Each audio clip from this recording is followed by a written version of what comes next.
J'ai commencé dans le syndicalisme tout à fait par hasard. J'avais pour fâcheuse habitude de défendre les gens avant de me syndiquer. Et puis je les ai tellement défendus qu'un jour je me suis retrouvé sur la sellette et là j'ai été approché par FO. J'ai toujours pensé que le contrat de travail individuel n'avait aucune valeur puisqu'on est face à un patron qui est beaucoup plus puissant que nous si on ne s'unit pas. Et le syndicat, ça sert justement à s'unir, à se rassembler. Je suis arrivé aussi par hasard. On arrive souvent quand on a un problème en fait. Dès qu'on a un problème, et c'est là on s'aperçoit qu'il y a des syndicats. J'étais cadre dans une grande entreprise et quand je me suis rendu compte de ce qui s'y passait, et quand on commence un petit peu à regarder vraiment hors des discours officiels, je me suis dit bon, je finis ma carrière comme ça, ou un jour je me regarde dans la glace.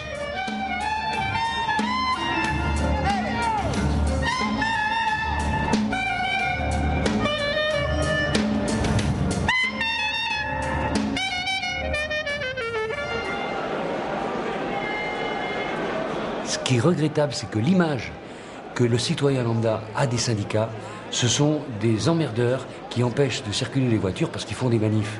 En fait, c'est pas du tout ça qu'on fait. On essaye de faire avancer les choses, d'acquérir de nouveaux droits pour les salariés, pour que la vie soit plus belle pour eux.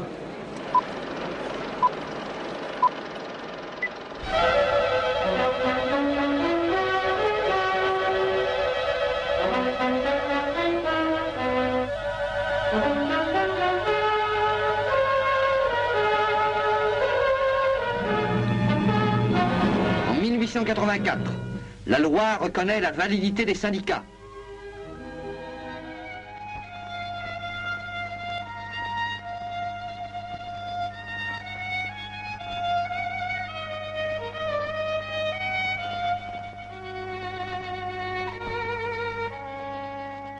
Nos frères ouvriers travaillent plus activement que nous à l'amélioration de leur situation.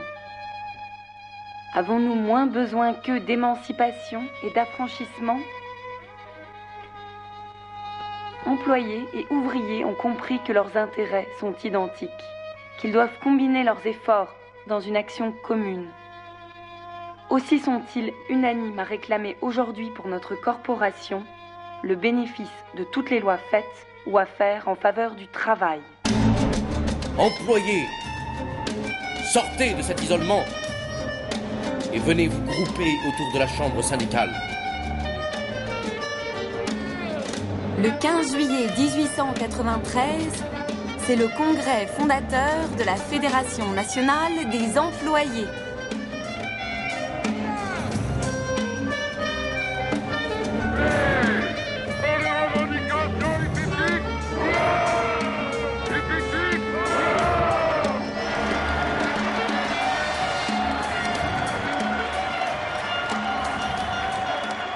Faut quand même pas oublier qu'on a des arrière-grands-parents qui sont morts sur des barricades pour nous gagner ce qu'on a aujourd'hui. Depuis 120 ans, la Fédération des employés et cadres a réalisé pour vous le repos hebdomadaire. Considérant que, au point de vue physique, le confinement hebdomadaire des employés dans les ateliers, magasins ou bureaux les met dans l'obligation d'aller respirer périodiquement loin des villes l'air pur dont ils sont privés toute la semaine. Considérant que la privation du repos entraîne une dégénérescence tant physique que morale, en empêchant la pratique de la vie sociale et intellectuelle, le Congrès émet le vœu qu'une loi soit votée en faveur du repos hebdomadaire. Août 1897, 4e Congrès national des employés.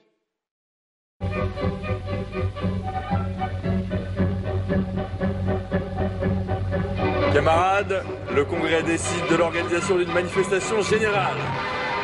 Il faut créer le mouvement général de tous les travailleurs. Il faut s'unir entre syndicats pour peser sur les pouvoirs publics de toute la puissance du nombre. Relevons la condition de l'employé. Unifions l'action prolétarienne. Fusion, disparition des classes. Égalité, égalité avec les autres salariés. Votez le repos du dimanche.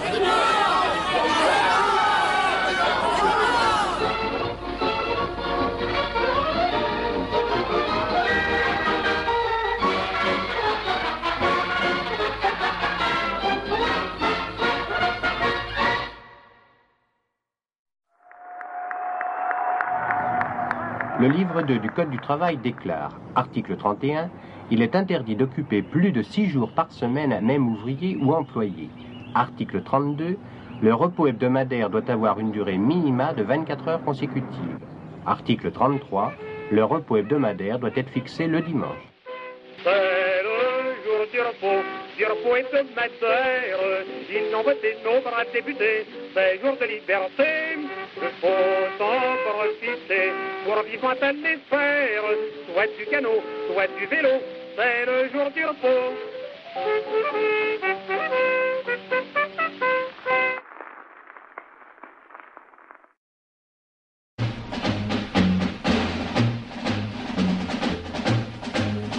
Il semble qu'il y ait un consensus pour ébranler un peu plus encore la notion si longtemps sacro-sainte du repos hebdomadaire le dimanche. Le repos obligatoire du dimanche se fendille chaque week-end.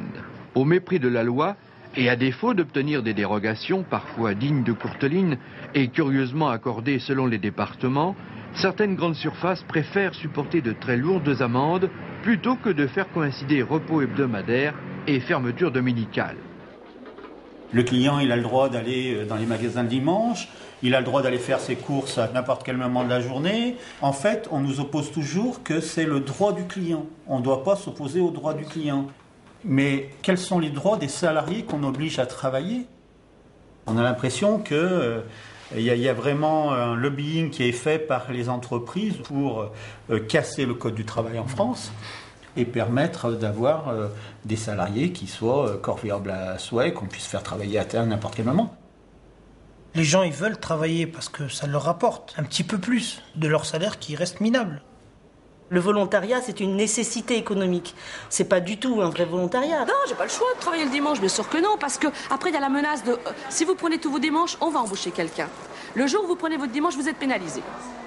Si demain on banalise le travail le dimanche, faut pas croire un seul instant que les salariés qui travailleront le dimanche gagneront plus. Une fois qu'il sera banalisé, ce sera comme un autre jour. La guerre contre le travail dominical a été déclarée par le syndicat Force ouvrière. Il demande le respect de la loi de 2009 qui autorise seulement quelques boutiques à ouvrir le dimanche. Il y a une véritable attente pour la défense du repos dominical, parce que c'est seul le repos commun. Aujourd'hui, nouvel épisode devant les tribunaux. Bricorama contre Force ouvrière. L'enseigne a écopé d'une grosse amende pour avoir ouvert ses magasins, et ce malgré l'interdiction. Le PDG de Bricorama vient d'être condamné. Il ne pourra plus ouvrir ses magasins le dimanche. C'est un combat de tous les jours. Des victoires qu'on croit ne pas avoir d'importance et qui pourtant aident beaucoup à la vie des salariés dans l'entreprise. L'histoire de la FEC, c'est ça. C'est le courage d'individus qui ont été capables d'aller jusqu'au bout pour arriver à faire cesser des pratiques qui ne sont pas acceptables pour des syndicalistes que nous sommes.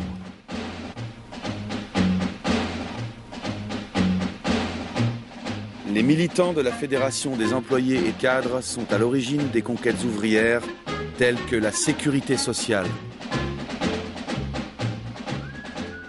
La Sécu, elle se confond avec l'histoire ouvrière, avec les mutualistes, avec les ouvriers qui se fédèrent, qui rentrent en résistance par rapport au patronat.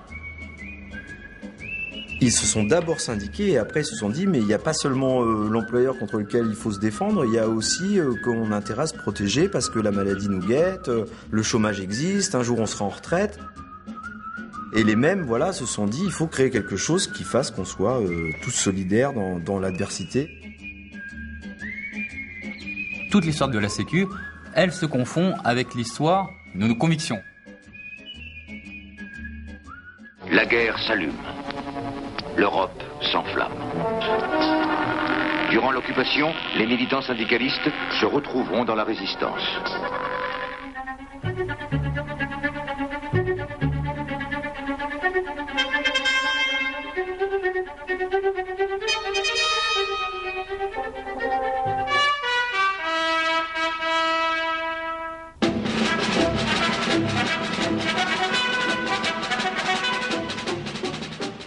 Le Conseil national de la résistance avait dans son programme prévu qu'un tel plan devrait être mis en œuvre. Ce plan a été une œuvre collective. Il a été surtout le fait de tout un ensemble d'hommes et d'organisations, de militants syndicaux Mais la sécurité sociale, c'est nous qui l'avons mise en place. En 1945, c'est nous qui l'avons mise en place. Personne n'en voulait. Ni les salariés. Parce que, évidemment, on amputait une partie de leur salaire pour faire des cotisations. Ni les patrons.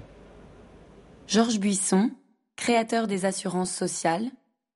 Oreste Capocci, président des mutuelles ouvrières, animateur de la commission syndicale qui élabora pendant la clandestinité le plan français de sécurité sociale. Pour nous, la Sécu, c'est celle de 45, c'est-à-dire on cotise selon ses moyens et on bénéficie selon ses besoins. Chacun de nous, chaque salarié, prend une partie de son salaire pour le mettre dans une caisse commune et pour le répartir ensuite pour la solidarité. Mais si vous êtes malade, vous pouvez vous faire soigner, que vous soyez riche, pauvre ou peu importe, vous êtes soigné. Vous demanderez à l'hôpital la prescription, vous nous présenterez cette prescription avec le reçu et on vous remboursera. Merci. Bon, maintenant j'ai autre chose à vous demander. C'était pour se couvrir sur les risques de maladie, de retraite, donc de vieillissement, et puis les allocations familiales. Hein. C'est vraiment la Sécu de base. Ça relevait vraiment d'une générosité qui est admirable. Gonflez à fond vos poumons, ne respirez plus, respirez. C'est terminé. Bien qu'on nous dise qu'aujourd'hui c'est terminé, que à la Sécu on a des clients, on n'a plus des assurés sociaux, que à la CAF il y a des clients et non pas des allocataires, et la remise en cause aujourd'hui de tout ce système, c'est vrai que nous en tant que syndicalistes, on peut pas accepter un truc comme ça. Mes chers amis, quand nous défendons la sécurité sociale, c'est aussi la défense d'une certaine manière de voir la société. Une société reposant sur la solidarité des jeunes envers les vieux et des bien portants à l'égard des malades.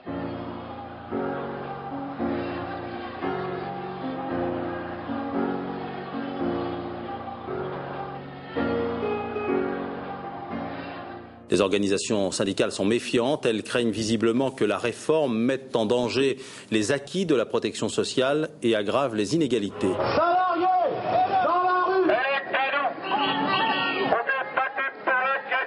Le trou de la Sécu vient essentiellement des réductions de cotisations sociales faites aux employeurs et qu'il n'y a pas de compensation. Pour le responsable du syndicat en charge de l'assurance maladie, l'approche purement comptable du renflouement de la Sécu est absurde. Quand vous serez vous soigné en fin d'année, il n'y aura plus de sous, alors on vous soigne plus. Qu'est-ce que c'est que cette histoire? C'est l'inverse de la sécurité sociale. Le fait de manifester, ça montre aussi aux gens qu'en fait, on ne lâche pas, on s'accroche.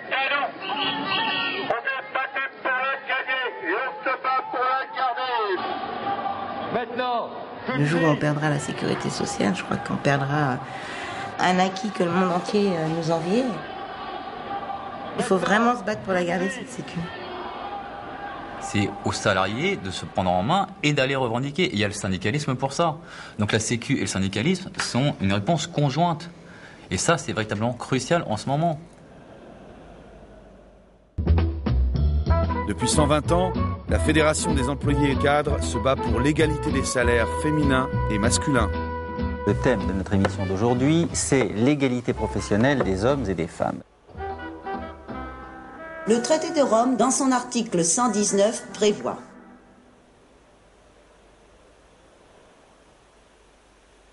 l'application de ce principe était prévue pour le 31 décembre 1964.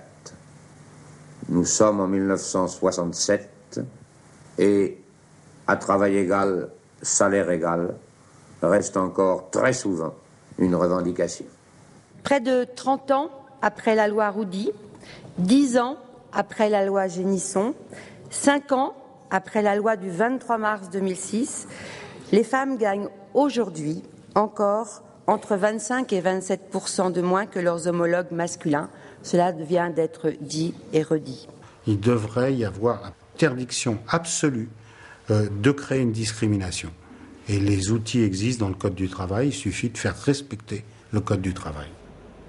On arrive à des accords qui sont des coquilles vides. On nous dit, on va faire un projet sur 3 ans et on va tendre à réduire l'écart de 2%. Qu'est-ce que c'est cet accord? C'est pas un accord. Le Code du travail exige à travail égal, salaire égal, exigeons travail égal, salaire égal. Moi je regrette, c'est pas à négocier, c'est à appliquer. Qu'est-ce qui se passe? Pourquoi les femmes souffrent-elles de discrimination? Pourquoi ne les paye-t-on pas aussi bien que les hommes? Enfin, il devrait quand même y avoir des raisons profondes. Je préférerais des hommes. Pour quelle raison? Au point de vue stabilité. Vous voyez, parmi les hommes que nous avons, c'est très rare quand il y a une défection, c'est très rare quand il y a une heure d'absence. Alors que les femmes, c'est pas pareil. La femme a un problème. Le mari est malade, c'est la femme qui manque. Le gosse est malade, c'est la femme qui manque. Il y a moins de stabilité. Leur diplôme est le même, mais surprise, pas leur rémunération, 200 € de moins que son collègue, près de 10% d'écart. Je suis allée voir le directeur de l'agence en lui demandant pourquoi. Et là, il est tombé des nues, il me dit « Mais voyons, bienvenue dans la vie active, vous allez partir en congé maternité comme toutes les femmes, voilà, va falloir vous remplacer, ça coûte cher, et ben, pour compenser ce coût, vos salaires sont moindres. » La journée terminée, les jeunes mamans rentrent chez elles. 6 heures du soir, au carrefour Chaussée-d'Antin.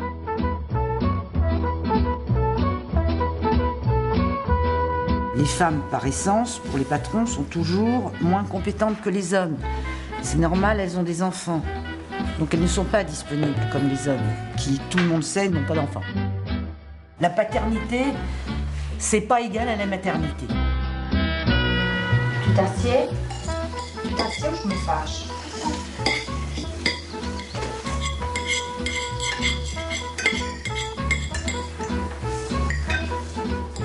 Bon, on me l'a fait, hein. Ah, vous avez eu un enfant, dommage, on vous aurait bien vu cadre. Bah tiens, voyons, t'as qu'à croire. Donc tu choisis ton gosse ou un salaire? Pour notre part, nous avons considéré que c'était du racisme qu'on faisait envers les femmes. Moi, je disais toujours aux hommes, c'est de la ségrégation, nous sommes les Noirs américains. Vous ne voulez pas reconnaître que la femme peut avoir la même valeur que l'homme. C'est toujours, ou presque toujours, dans les seconds rôles que les femmes se trouvent cantonnées. Nous, on s'aperçoit chez nous, chez Bricorama, que la femme est toujours cantonnée en fait au même poste, c'est-à-dire filière caisse.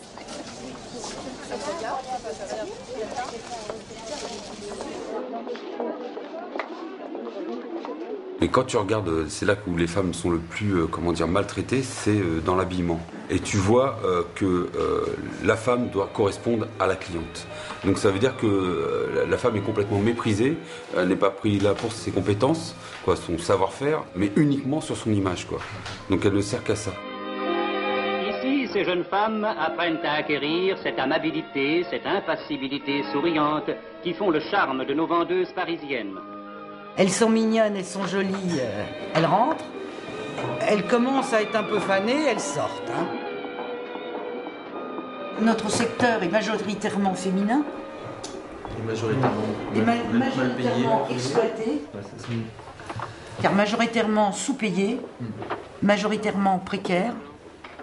Je me souviens, il y a quelques années, j'étais dans une entreprise où il y avait 80% de femmes et 20% d'hommes. Et lors de la commission de formation, j'avais demandé à ce que les femmes aient droit à la même formation, étant donné qu'il y avait 80% de femmes. Parce qu'on s'apercevait que les femmes étaient formées à la caisse et que les hommes étaient formés à des postes de direction. La vraie avancée, c'est qu'est-ce que l'on fait pour la formation. Les femmes ont moitié moins de formation que les hommes, ce qui justifie beaucoup moins de salaire, puisque c'est le chat qui se mord la queue. Pourquoi vous pensez que les femmes sont moins payées que les hommes?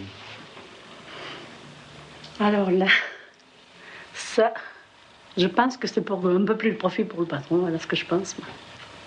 Je me suis rendu compte que toute seule, je n'y arrivais pas pour me défendre moi-même, ce qui prouve bien qu'il faut être unis et se regrouper pour pouvoir se défendre.